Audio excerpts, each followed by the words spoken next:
కాంట్రాక్ట్లలో మరొక ముఖ్యమైన అంశం అగ్రిమెంట్ అగైనెస్ట్ పబ్లిక్ పాలసీ.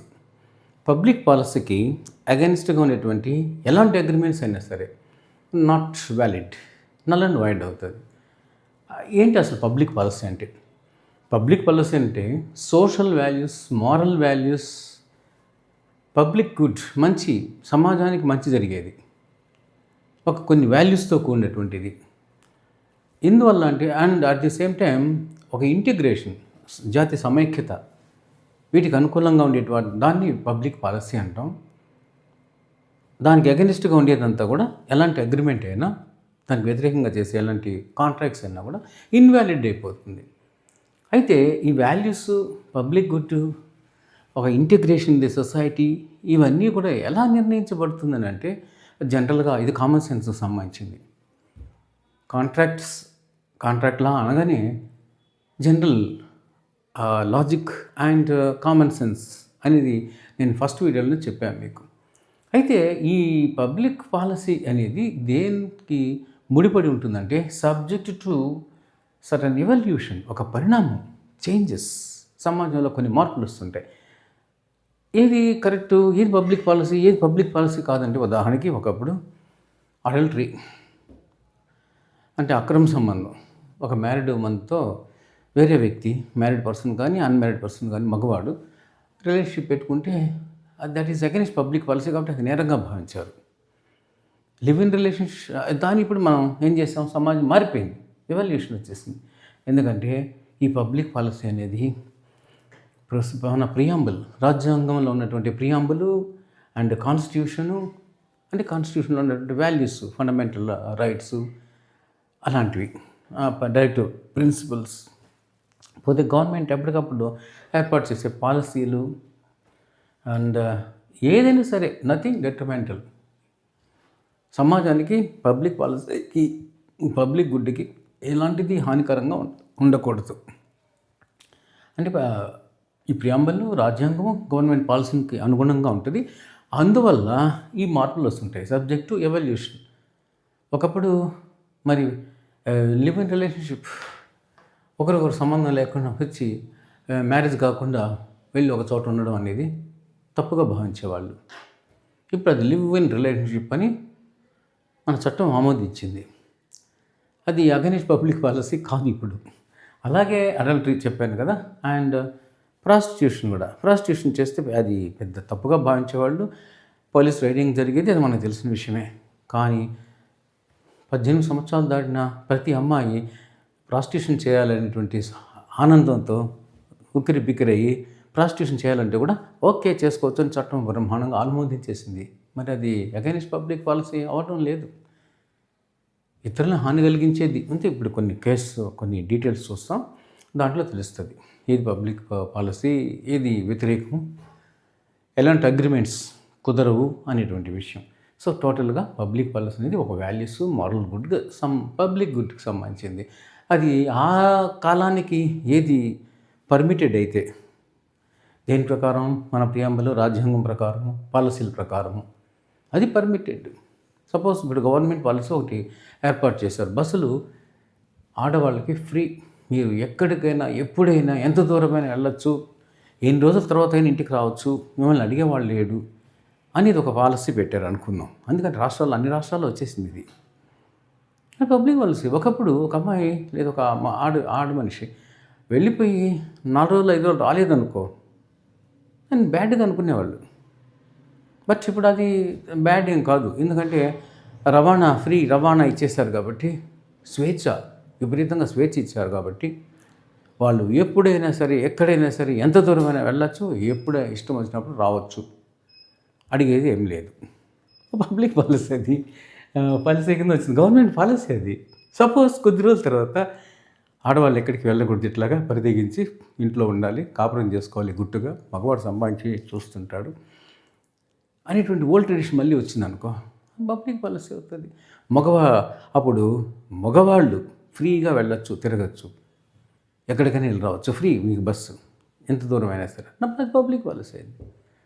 ఇప్పుడు రివర్స్లో ఎలా ఉంది, మా ఆడవాళ్ళు వెళ్ళొచ్చు, ఎంత దూరమైనా తిరగచ్చు, ఎవరితన్నా లేచి వెళ్ళిపోతావా ఒక మగవాడిని తీసుకొని వెళ్ళొచ్చు, నీకు హక్కు ఉంది, 21 ఉంది, 14 ఆర్టికల్ ఉంది, 19 ఉంది, చట్టం ఆ విధంగా ఇస్తూ ఉంది. మన చట్టాలు అలా ప్రోత్సహిస్తున్నాయి.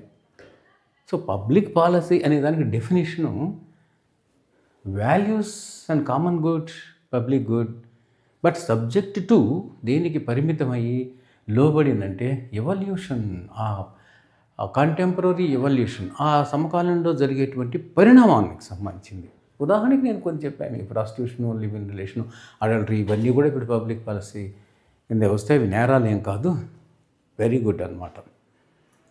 దేని ప్రకారం అంటే వీటి ప్రకారం.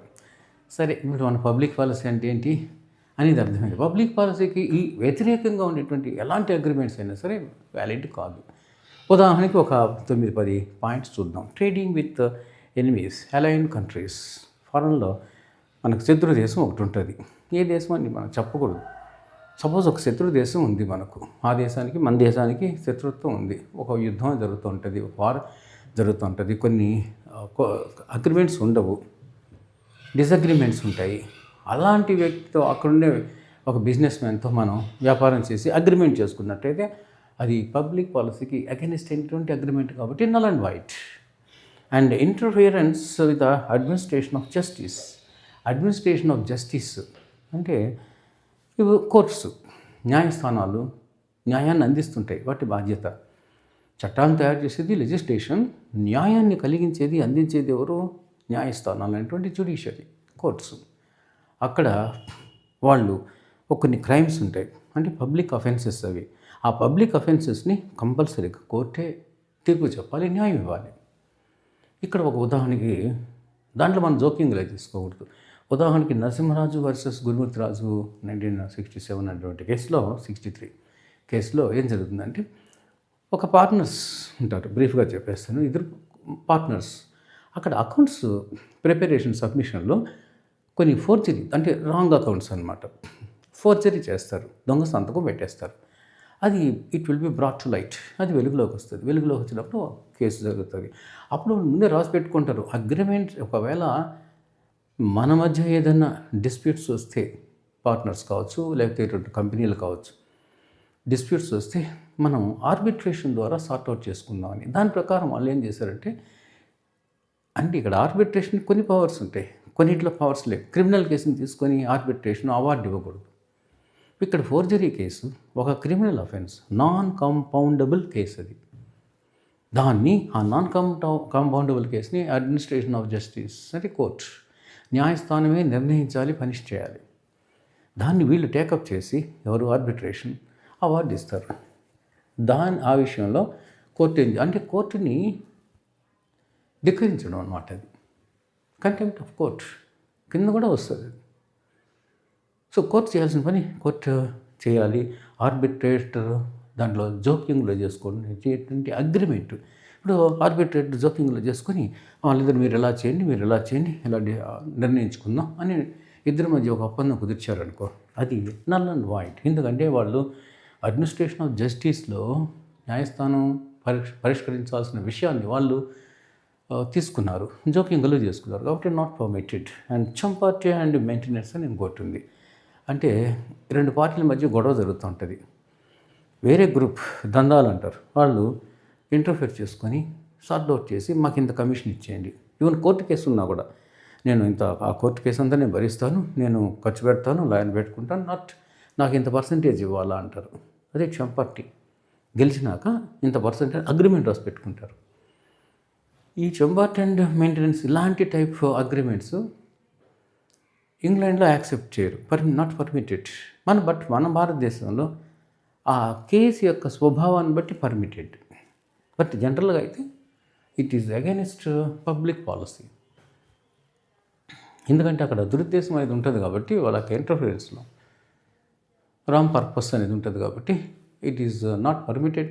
బట్ కేసుని బట్టి పర్మిట్ చేస్తారు మన ఇండియాలో. అండ్ అగ్రిమెంట్స్, ఫాల్స్ ఎవిడెన్స్, అంతే కదా.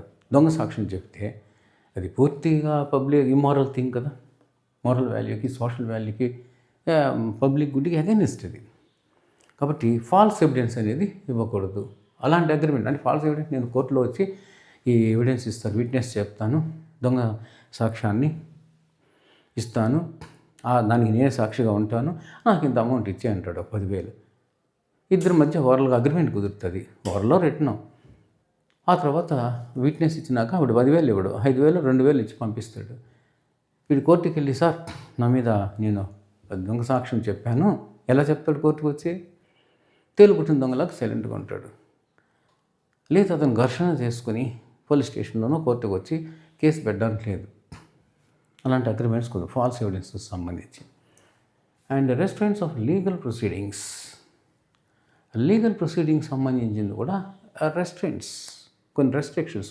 ఇద్దరు ఈ కేసులో continental drug limited and chana industries limited, ఈ కేసులో ఒక 2 పార్టీస్ మధ్య వచ్చిన ఘర్షణకి వాళ్ళు ఏం చేస్తారంటే, ఆ బాంబే అండ్ అలీపూర్ కోర్ట్స్లో 2 ఉన్నాయి. ఇద్దరికి సపరేట్ 2 ఏరియాస్, కానీ ఒకటి రెస్ట్రిక్షన్ పెడతారు అందులో.